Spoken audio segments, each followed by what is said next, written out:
Welcome back to Virtual Black Hat 2021 Live with Security Weekly. I'm Josh Marpet, and I'm here with Dr. Andrea Limbago to talk about government-mandated access to front doors.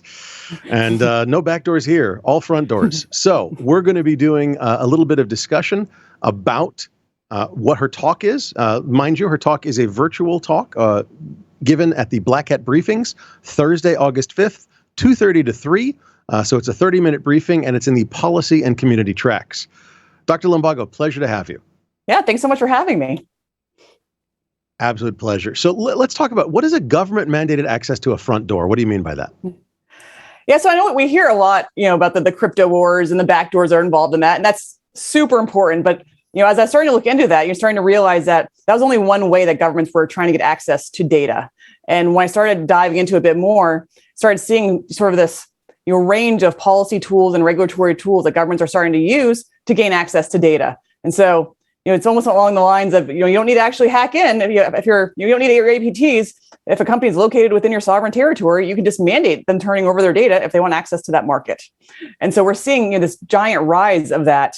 And so I want to take a look, see really if it was something that I just saw a few anecdotes here and there. Maybe it's just China that's doing some of this kind of work.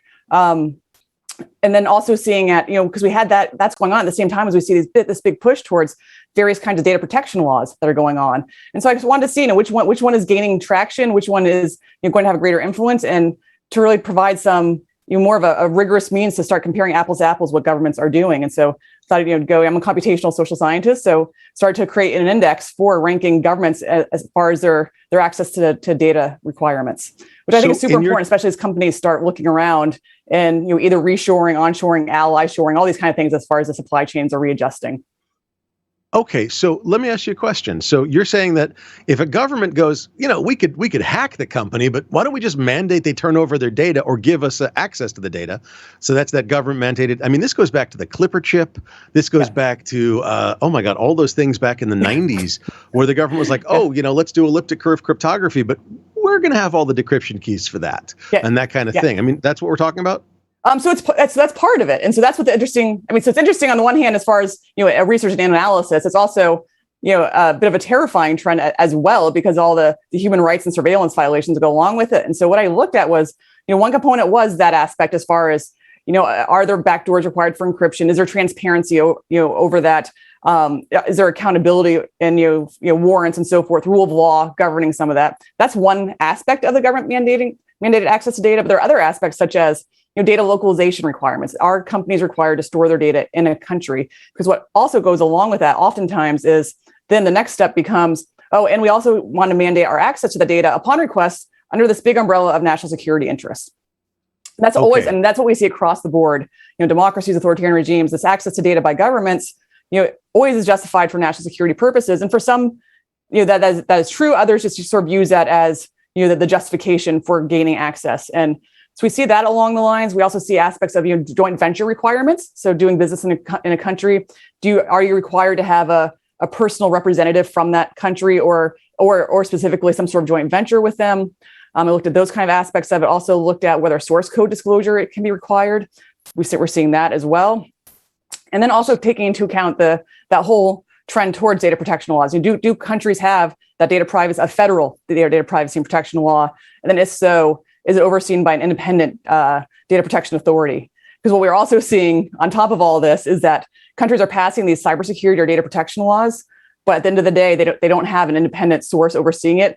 Even could be their data protection authority could actually be linked to their national security apparatus. So it's not terribly independent and transparent by the rule of law either. So it's really, on one hand, it's a fascinating patchwork of what's going on across the globe, but it makes it a very tough regulatory environment for companies to deal with. And that's, we hear all the time that technology is exponentially going faster than laws and regulations that can make, to keep up with them. And that's been true. But, as far as regulations and policies go, the last few years have really seen an enormous uptick that make it an extraordinarily dynamic regulatory and policy environment as well. And it's almost like every day I see something new in the news that relates to something like this. Andrea, so I've got a couple of questions, and they're sort of different. So bear with me for a second. So in one sense, I read in the description of your talk that you've got an index. And from what you just said, your index, it seems to me, and I'd love to hear clarification on this, your index indicates the steps that an abusive or potentially non-abusive, but just trying to protect, honest national security down to abusive, all the different steps that it takes or a government takes to get access to data. And then also if there's an independent, I love how you clarified that, if there's an independent data protection authority, stealing from GDPR terminology, and an independent data protection, personal data protection, consumer data protection, call it what you will. But if there's an independent authority to protect customers' data, would that be the positive side of that index? The good side? Is there a Absolutely. good in your index as well as a bad?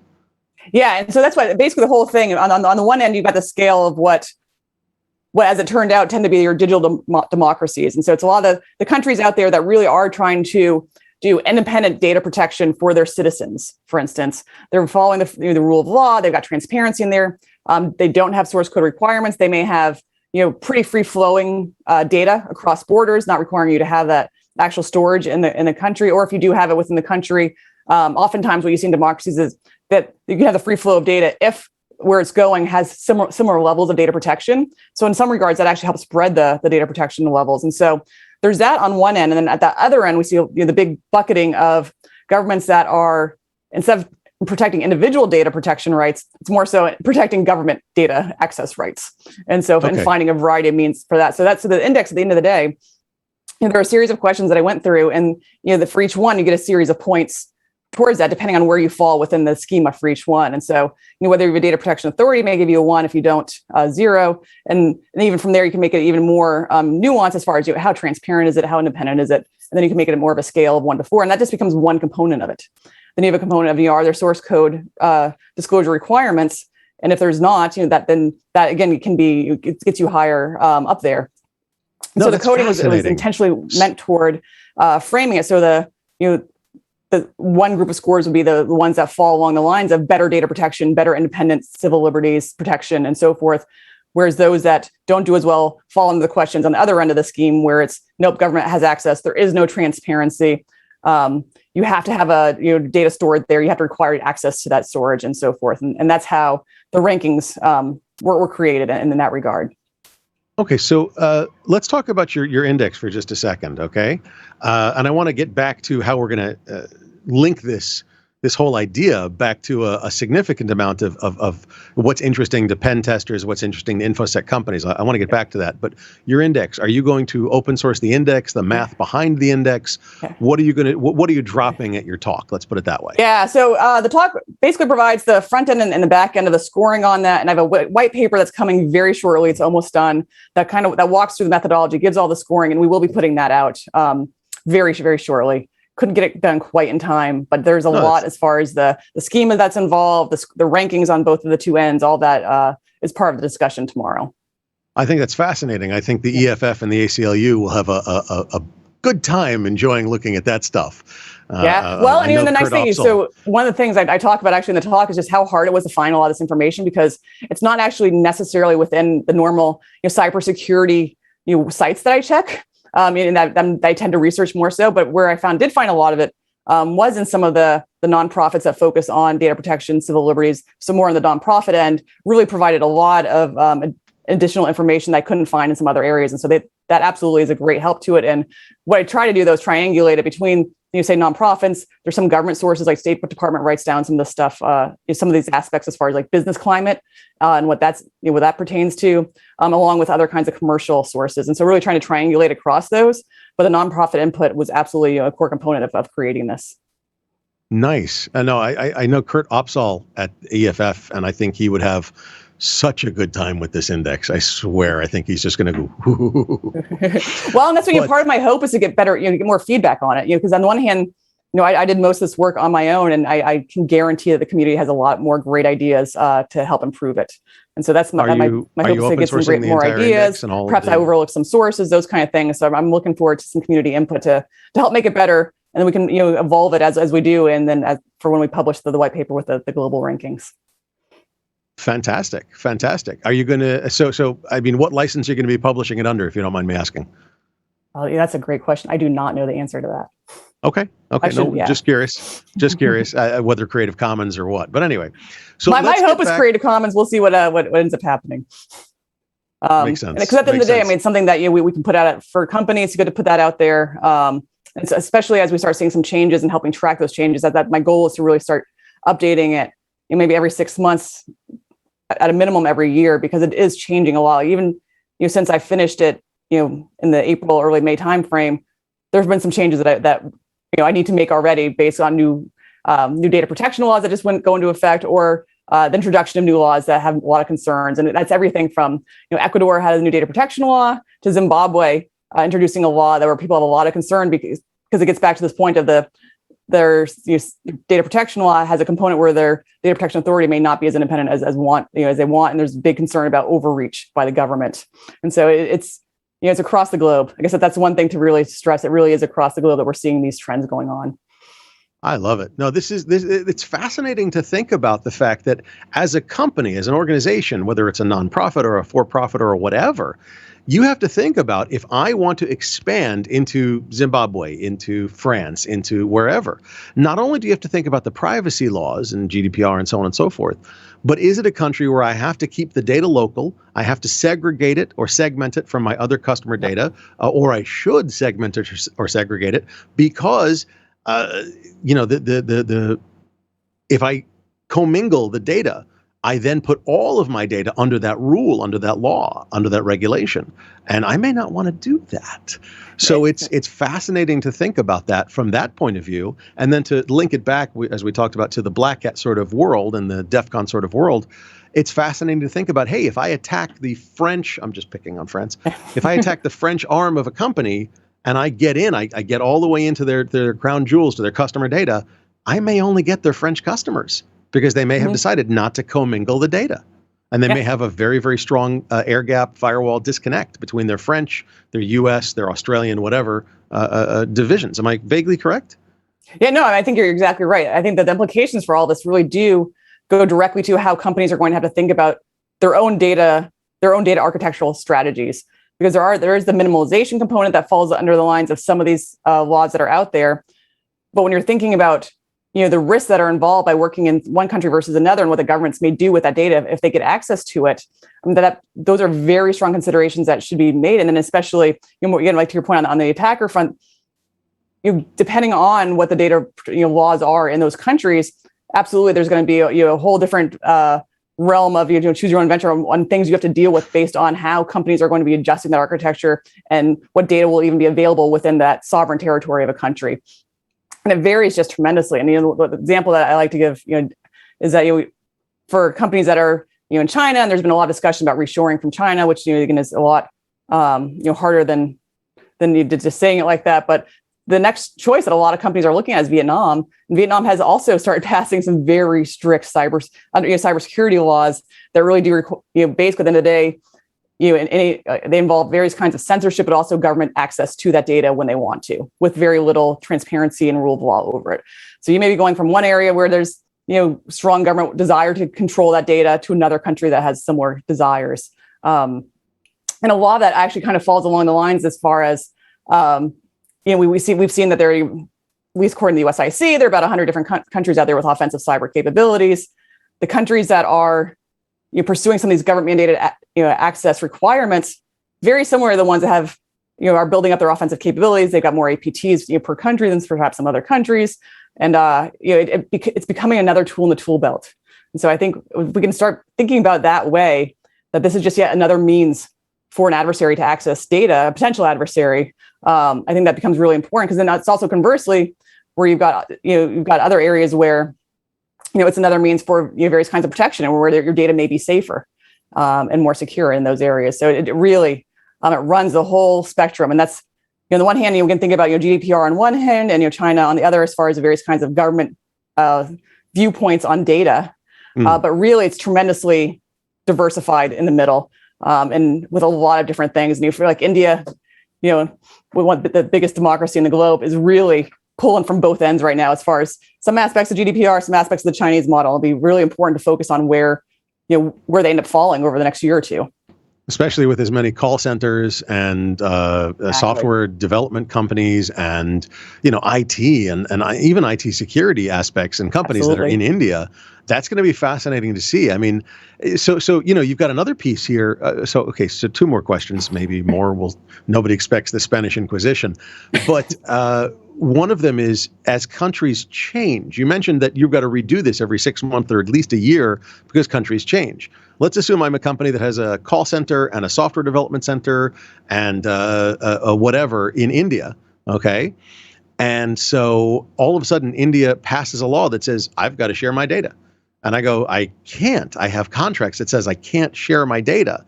I mean, companies are going to have real problems, aren't they? Is it happening so fast that we should just plan everything to be super mobile, super switch it anywhere I want? Well, I mean, so that's obviously going to be very, very hard. But I think that companies that are not thinking about this right now are going to fall behind. So I think when we're thinking about both your data strategy and just your global footprint as a company, you really need to take into account these data considerations and how you're structuring your data, how you're, the architecture of it, how you're, enforcing various kinds of security applications within it, because depending on what happens and depending on which kind of laws end up getting passed from country to country, that could tremendously impact your strategy.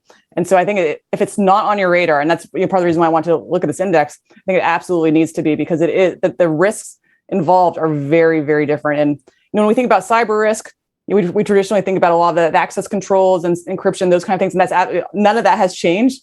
But we need to add on to that now. What are the various kinds of government data access and protection policies in place, and whether those are something that you can help reinforce some of your contracts, perhaps, because they have they basically require very strong data protection components, or is it going to really put your company at risk, both either contractually or just from an IP and PII perspective, due to government's access to data?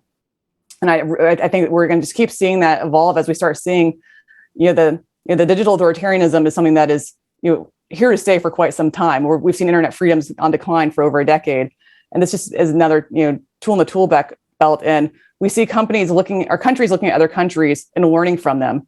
And a good example that I'll talk about tomorrow is that Kazakhstan for a long time has been trying to require these security certs for everyone and all their citizens to deploy onto their endpoints to basically use the internet within their country. It's gone back and forth. There's been a lot of protests against it. Currently, it didn't get implemented. But Mauritius, which is a country in Africa, has just introduced a very similar policy, and they're much more so of a democracy. And so it's very disconcerting when you see something like that happen, and seeing whether or not some of these democracies are learning from the authoritarian models and starting to pursue those similar policies, again, under the umbrella of national security.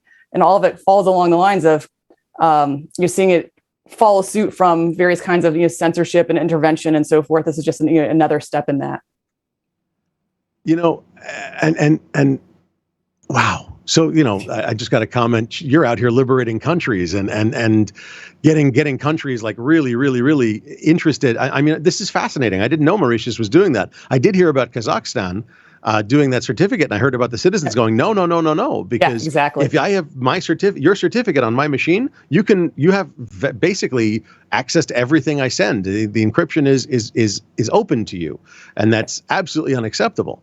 So there's ways around that, but they're not very easy for the uninitiated, for the new person to the computers. So I mean, then you've got. So I've got another question. Yes, of course, I have more.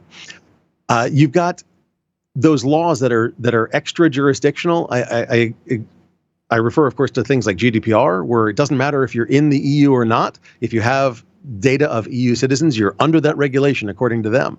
Are you seeing more and more of that? Or are you seeing only if you're in country type of things? We're starting to see more of that. And so that so far is not the main component, really, that the focus has currently been on domestic populations, not necessarily on the data as it flows abroad. But at the same time, that's why some of the countries are requiring all their data to be on their systems to be stored locally. And so that kind of is getting at the same way that they have to worry about where it's flowing to, because they're requiring all of it to be stored locally anyway. And so the data localization component captures some of that, but there are other issues that we are starting to see as far as whether or not companies that are, so an example is from China, where Chinese companies are required to not turn over data to other governments in under certain circumstances. And so you see companies required to not comply with certain laws. And that's where you're going to start seeing the power dynamics really starting to come into play. And so where the smaller countries may not have the power to do something along those lines, but the more powerful countries can. And so data, yet again, becomes a power play between in the geopolitics that we see going on right now. Wow. That's it's unbelievable. So I've got to say thank you and tell you that I'm absolutely terrified because the term surveillance capitalism is one I'm very familiar with. Yep. But to move from surveillance capitalism to digital authoritarianism is a development that doesn't make me happy. Let's be clear on this. So I want to say thank you, Dr. Andrea Limbago. I hope I pronounced that right. You'll be talking. I did? Oh, wonderful. Yeah, you nailed it. You'll be talking Thursday, August 5th from 2:30 to 3 in the Black Hat briefings, the 30-minute briefings in the policy and community tracks. And the title of her talk is Government-Mandated Front Doors, a Global Assessment of Legalized Government Access to Data. So, Dr. Limbago, I want to say thank you for agreeing to this micro interview. This is Josh Marpet from Security Weekly at Black Hat Live 2021. Thank you.